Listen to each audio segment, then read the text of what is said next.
Mike Evans was quickly ruled out of tonight's game with both a shoulder injury and a concussion after looking to be knocked out unconscious on the field here after this unfortunate play. In this video, we'll talk about the mechanism of what exactly we saw happen here and what this shoulder injury could be.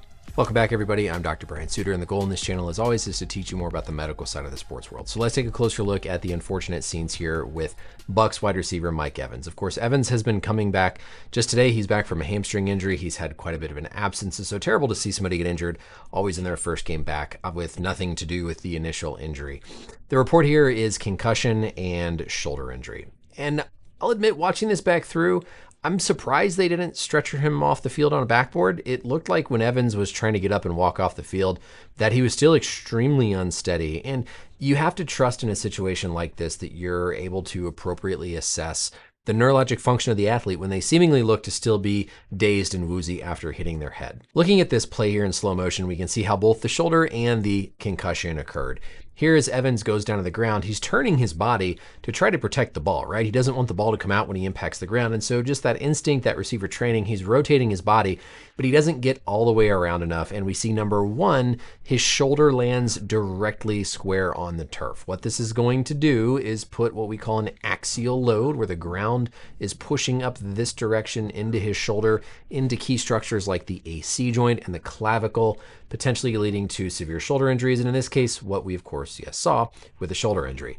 The follow through on this is then his head smacks into the turf. And what's going to occur there is the concussion.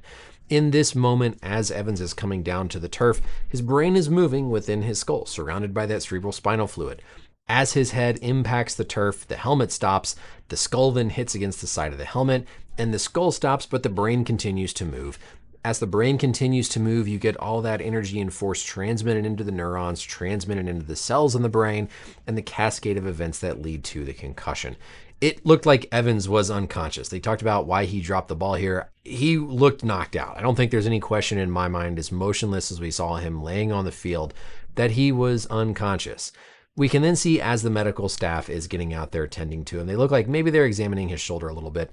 This was the part of the sequence where I was honestly surprised they didn't just get a backboard to help get him off the field, or at least bring the cart out onto the field. As he's trying to get up, he's clearly laboring. We see as he continues to come up off the field that he is really, really struggling here. Finally, they get him to a position where they're sitting him up. They're still trying to see if he's got his wits about him, if he can safely get off the field. And then as we fast forward through all this, as he continues to walk off the field, he is clearly very dazed here. I mean, he still looks like he's semi-conscious trying to get off the field. And remember, in these situations, when you're evaluating a downed athlete with a head injury, you don't know when you get out there if you're dealing with a head injury, a neck injury. And so when you're asking all the questions about, move your arms, move your legs, can you feel me touch?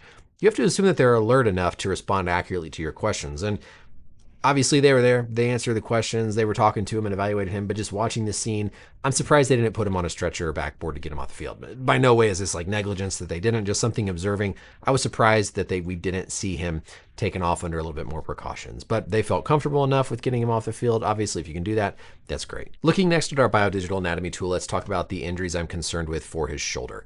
Number one, clavicle fracture. We saw whenever he comes down and lands directly on the side of his shoulder with the impact coming in from this direction, that's going to transfer all that force, that ground reaction force pushing back up this direction and into the clavicle and into the AC joint, the acromioclavicular joint, where the clavicle meets up with the tip of the shoulder blade, the acromion.